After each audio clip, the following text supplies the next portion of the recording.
Since 1980, the St. Clair Street Senior Center helps seniors live an active and independent lifestyle without regard to their socioeconomic status. We talked to the Health and Education Coordinator about her role in enhancing the lives of the seniors that come to the center. I do anything related to health and wellness, obviously. I teach exercise classes, and I also bring in speakers. We'll have doctors or therapists, different folks like that, who will come in and speak on subjects that have to do with health and wellness. I'm over our Health Expo, which we have once a year. Lots of doctors and folks that come in and offer free screenings and assessments to people. And I also just talk with people a lot.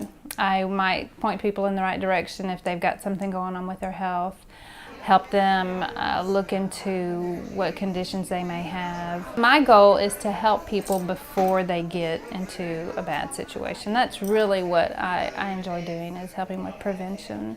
Seasonal affective disorder is a type of depression that's related to changes in seasons.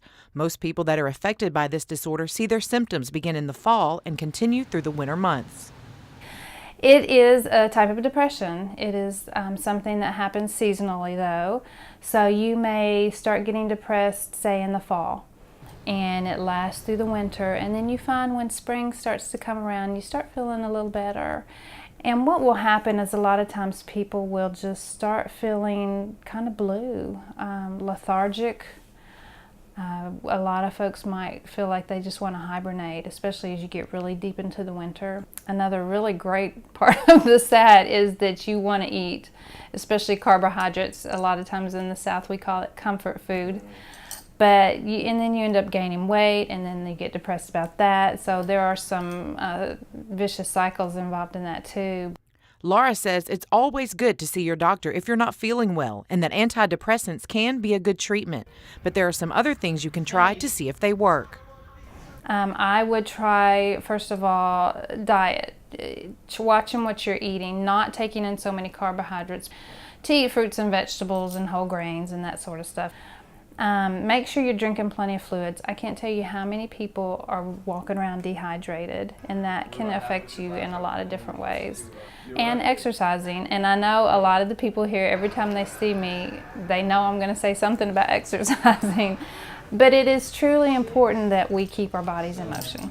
And also there's light therapy. There are special lights that you can buy actually for this disorder. And it kind of mimics the sunlight, because what's happening is obviously we have less sun in the winter, and we're missing the benefits that we get from the sun.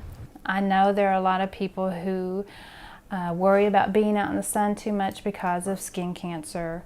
You can go out early in the morning, when the sun is still not so hot, especially in the summer. But even in the winter, to go out, I believe there are great benefits in being out in the sunshine. One thing about SAD is that women are much more likely to get this, and also younger people, like maybe 20s and 30s. That's not to say that older people do not suffer from this. They can, but a lot of younger people do.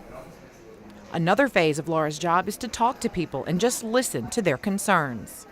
Counseling is a very underused tool in our society, because people, especially how we are now, people don't talk to each other.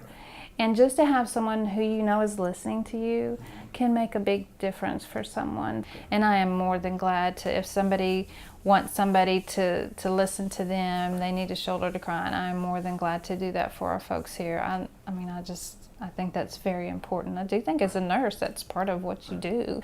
Please, again, they can come and see me or Dee, and we can help them find that person.